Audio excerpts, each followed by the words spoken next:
Hello and welcome to KennyRoy.com. I'm Kenny Roy and this is the Ask Video Mail for the week of March 19th, 2012. Almost forgot what day it was. Thank you for coming to the site. To all you new members, there's a lot of you because of the animation marathon and the maybe the advertisements you've seen around the web, 11 Second Club and whatnot. Thank you for coming to the site and checking it out, and thank you for signing up and supporting the site and what I'm trying to do here. And welcome back, of course, to all the old members as well. To all you new members, there are a few bonus programs you can take advantage of. I still give out 5 days free if you write a testimonial to the site. Maybe you haven't been here long enough to make a decision whether or not you like it, but if you do decide you like it and you want to write a testimonial, you just send that in to me and you get 5 days free. So that's kind of cool. Also, there is a referral program going on at all times. All you need to do is just tell your friends when they sign up to put your username, your exact username, in the subscription field under referrer. And then if they put that username in and they put it in correctly, I've had to correct a few sometimes, but if they put it in correctly, you will automatically get 30 days free instantly. Boom, if they sign up for 30 days, and you'll get 60 days free if they sign up for a year. So that's kind of cool. And I've had some people who have actually strung together enough referrals that they've been around on KennyRoy.com for something like 8 or 9 months, totally for free. So it's a great way to basically hang out here for free and bring more people to the site. So I really appreciate you doing that. If you want to find those things, all you need to do is look on the side here, and there in the menu there should be something that says, I think it says bonuses. So you should check that out. Okay. But again, thank you for coming to KennyRoy.com. This is the Ask Video Mail. It is your chance to get your question in character animation or performance answered in a video just like this one, but I need your question if I'm going to answer it. So please send your questions to webmaster@KennyRoy.com. I go through all the questions and I answer the ones I think will help the most people. There's no such thing as a stupid question, and it's the best way to take advantage of your subscription. So, I am still barely recovered from the 24-hour animation marathon. And the funding is going phenomenally. As of recording this, I'm at $24,849. We're not quite there yet, though. I need you to still, if you can, tell your friends, family, coworkers, post on Facebook and Twitter. I'm giving away the $500 reward to one person at the end of funding who has spread the word about the Kickstarter the most and has really shown that they're going above and beyond to try to get this in front of the public. I really appreciate all your efforts, everybody. And I want to tell you just a little bit about two of the reward levels that I think are pretty sweet for students.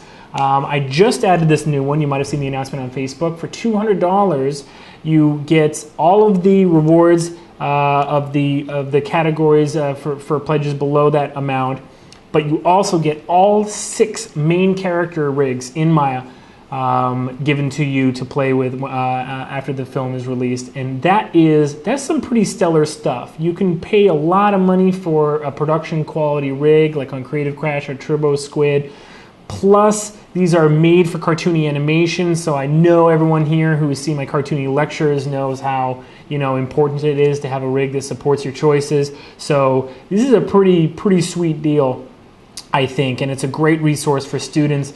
But just $50 more, $250, you get access to the behind-the-scenes blog. And what it's going to be on KennyRoy.com, but it's going to be a separate section that you need a special login to get to.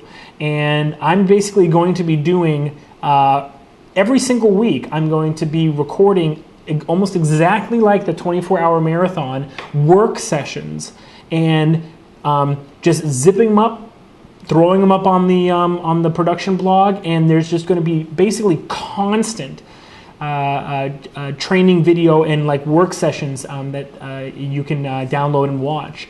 So I think it's a hugely cool resource. I'm also going to be blogging and talking, putting up designs, sketches, storyboards, recording sessions, video, music. As everything is going, it's going to be behind the scenes, and so it's really cool. So that's only $50 more than the $200 prize bracket. So I'd think about checking it out.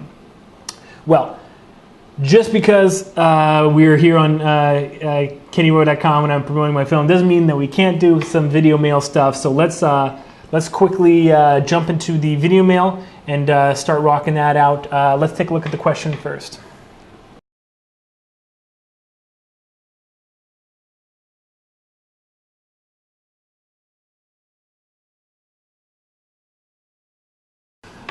Great question. Very, very interesting. I sometimes forget that all of these buttons that are all over your Maya scene are, you know, they're not used every day, and you know, sometimes what we do is we start ignoring them, and then it comes time to, you know, do something with them, and we're not quite sure where to start.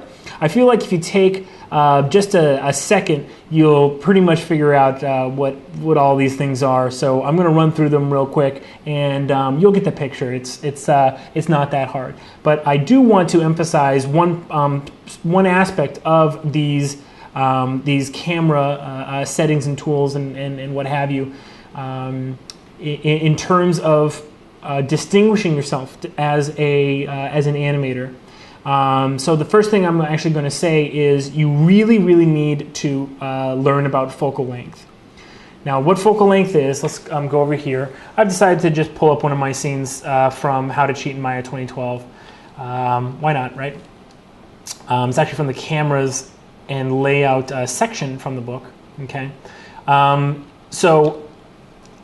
Basically, actually, you know what I should do? I should probably open the finish. Stand by. Here it is.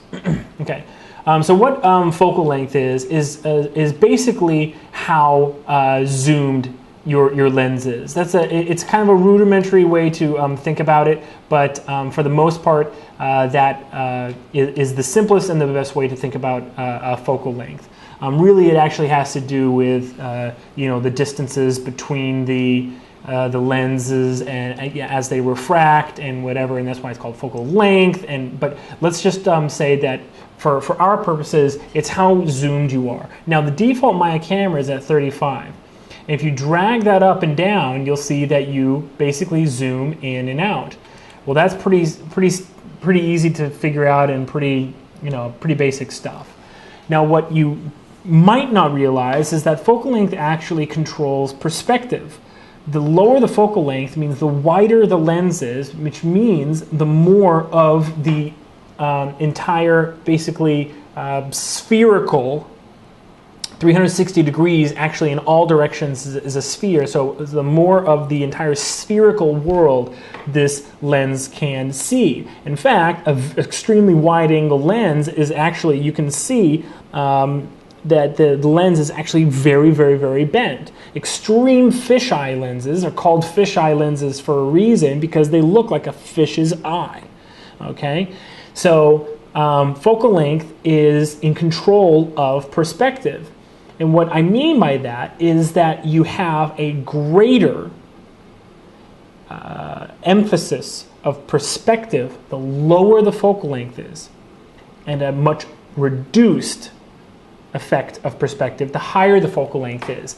Basically, the relative size of objects is very apparent when you have a high focal length, because it removes perspective. Let's take it's actually, now this is loaded into the recent files.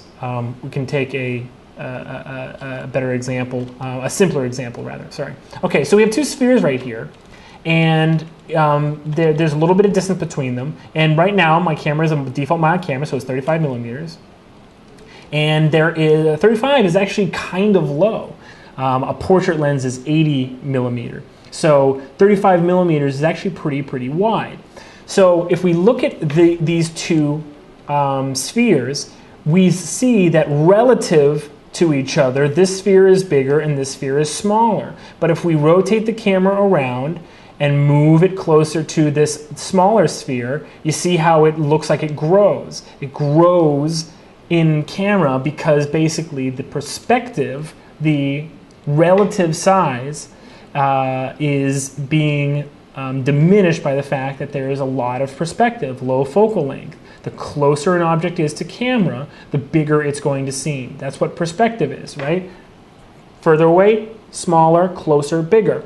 So if you just looked at this composition with these two spheres right here, you actually think, just kind of like, just looking at it in a flash, and then kind of getting the impression that basically this is kind of a really boring and uninteresting composition, and more importantly, the effective perspective is really changing our perception of the relative size of these two objects.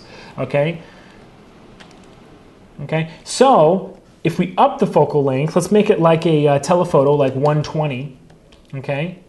Now, look at that. The relative size of these objects has been really, really, really preserved. In fact, if we move closer and closer and closer to this sphere, because the perspective has been taken out so much, we have to get so close to this sphere that really actually the bigger one almost is completely blocked.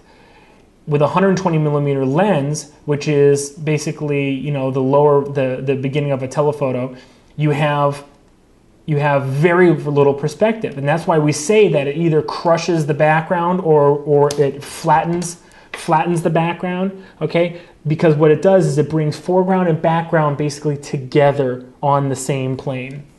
A super zoom lens, like a 200, okay, there's basically nothing you can do. Look how when I'm zooming in and out, they almost look like they stay exactly relatively the same size. Only when I'm really close do we see this smaller sphere actually really start to grow. Okay, so like a 200 is good for when you really want to preserve the relative size of those objects. Okay, and now we're back here. On a 35, look what happens when we go to a 25. Okay, the smaller sphere basically grew in relation to the bigger sphere. Okay, I'm going to make them kind of the same size right now in composition. Okay, and now I'm going to go down to like a 15. I have a fisheye lens for Canon digital camera that's 15 millimeter. So go to 15, and then go to the same size. And look, it's great. It's like it's blowing up almost the closer we get to it, and it's very sensitive to that movement. Okay, so basically, there you have the focal length, and I just want to wrap up the talking about focal length with this scene. It's in How to Cheat in Maya.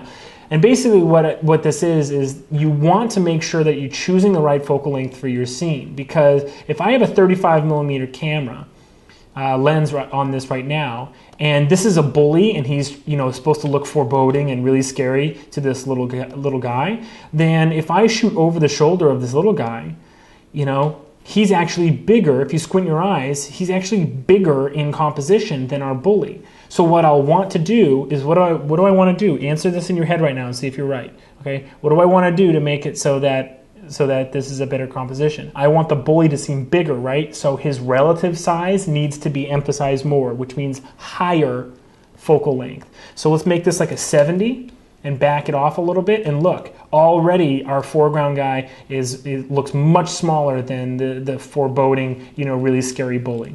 Okay. Same thing over here. If we want him to look really, really scary, then a high focal length is a bad idea. So a 35 might be good if we're shooting over the bully's shoulder, okay? Because we want him to seem big and foreboding. So, look how scary he looks leaned over this scared little, wimpy kid. Okay, so focal length is extremely important, and I want you to know that if I see a demo reel where the entire thing, every single shot is a 35 millimeter lens, it looks very amateur. Very amateur. All right, so let's go over these buttons real quick. I'm at the top because they're easy to understand, and I just want to run through them. The first one is film gate. What this is it shows you all of the area that is basically in the back of the film, at the back of the camera. Meaning, this is using the settings that you have on the camera right now. This is the most area that you can get with this lens.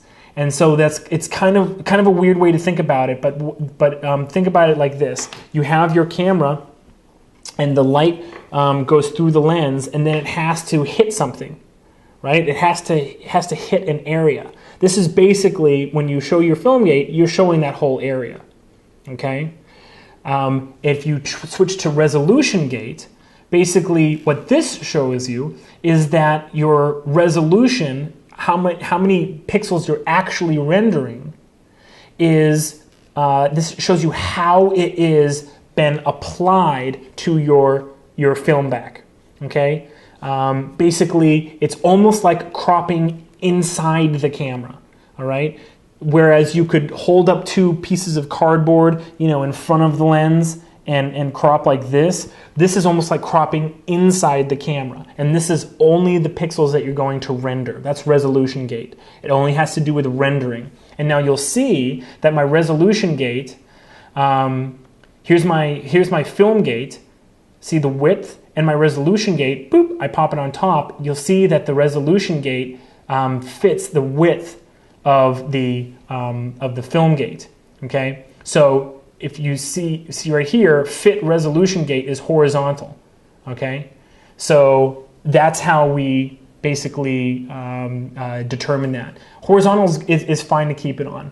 So I'll run through what the rest of these are quickly, and then you'll see. Gate mask, that just turns on and off your renderable area.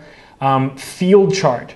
Now, field chart is only actually really useful in terms of 2D animation. There was 3 different sizes of field charts that were used in animation, and they were used for actually shooting with a camera, shooting the piece of celluloid, basically, with the lens. And the most popular sizes are 12 and 16 fields, and basically it just gives you a grid that you can use to capture that. I don't know anyone who's ever used the field chart in Maya for anything ever. So maybe if you know somebody that is doing like a 2D animation, with 3D backgrounds, or maybe a mix or something like that, they have to work with it. I don't know. These other things are called safe areas. What safe areas are is with old school TVs, not so much more with LCDs and modern TVs, but what old school TVs would do is they would actually have a cathode ray tube, and they would shoot basically electrons at this screen, and it would bleed over the edges a little bit. So you never put things inside this outside edge area because it might be cropped off.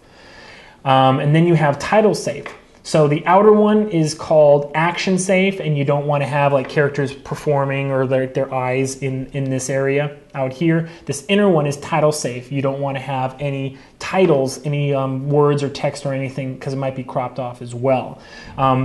Really though, in modern day times, I only deal with title safe and action safe when I'm doing a project that is going to be broadcasted in HD and SD. And all that is used for is basically when they need me to have my titles in the HD version of the show to still be within title safe for SD, because what they're going to do is they're just going to cut off the left and right side of the picture to broadcast it on SD.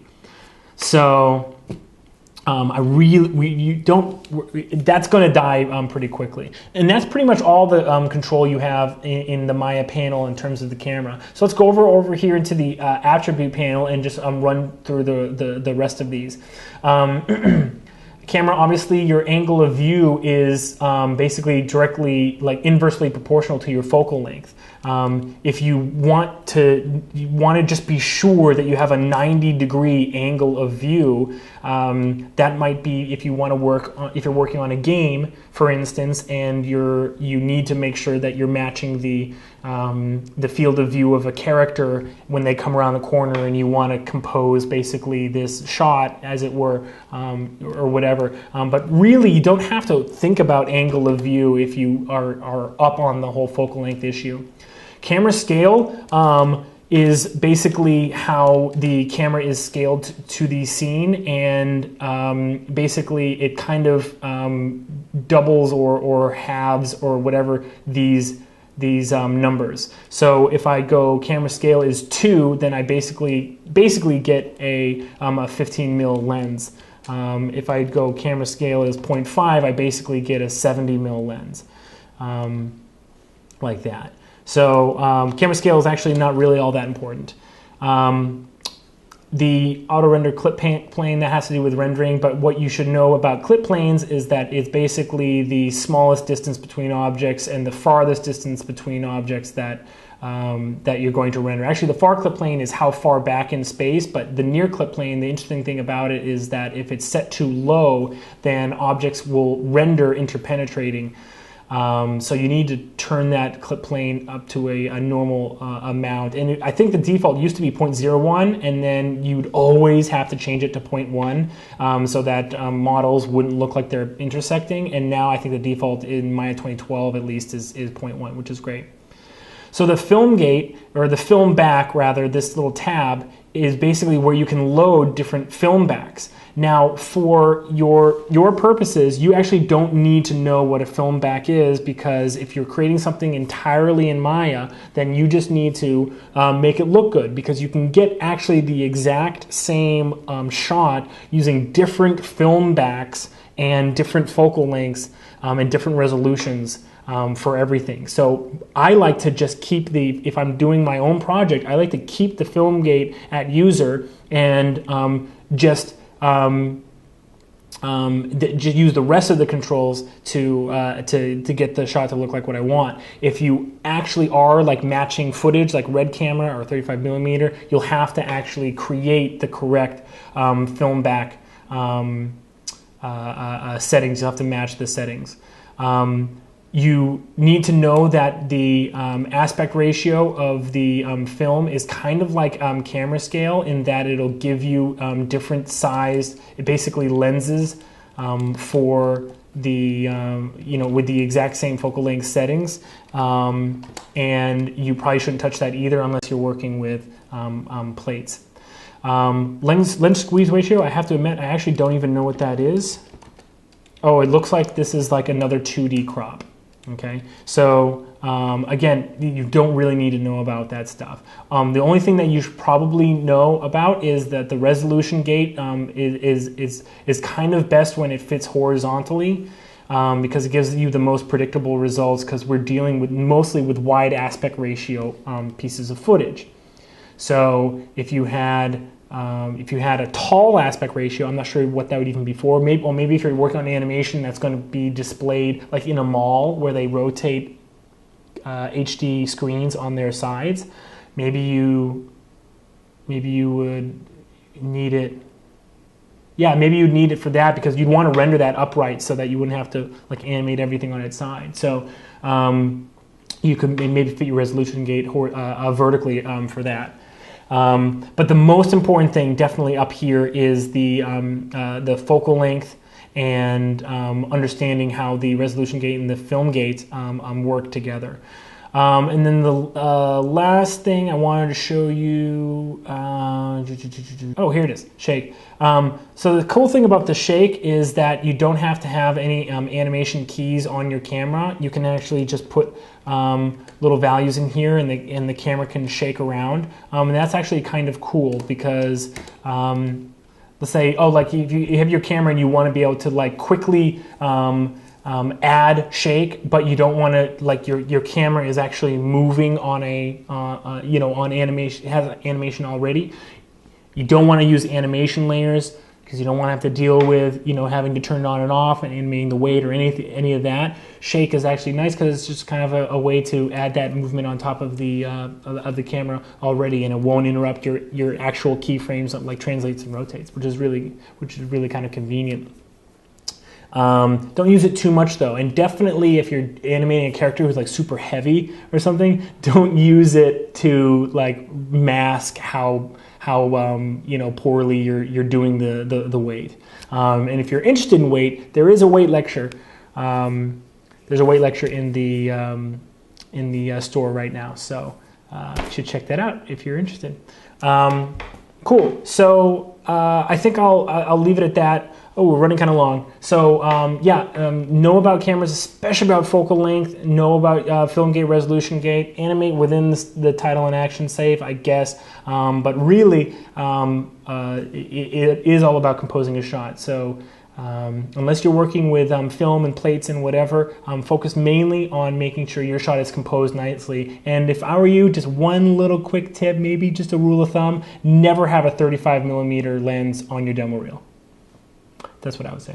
That was a great question. I'm sorry we ran a little bit long. Wow, it's running very long here. I will be more concise in my Ask Video Mails in the future, but thank you for bearing with me. This has been an Ask Video Mail. Don't forget your chance to get your question, animation, or performance answered in a video just like this one, but send your questions to webmaster@kennyroy.com and I will answer the ones I think will help the most people. Please, if you haven't done it already, it's a great way to take advantage of your subscription. It's the best way to get the most out of the site. Do it now. And do it fast and often. You can also send me your My Files if you'd like me to open it on camera and talk about it there. I love to do it. It's a really, really great time when I get to see your guys' work. So check that out as well. All right? This has been fun. Thanks a lot. Good luck with your animation. And as always, rock on.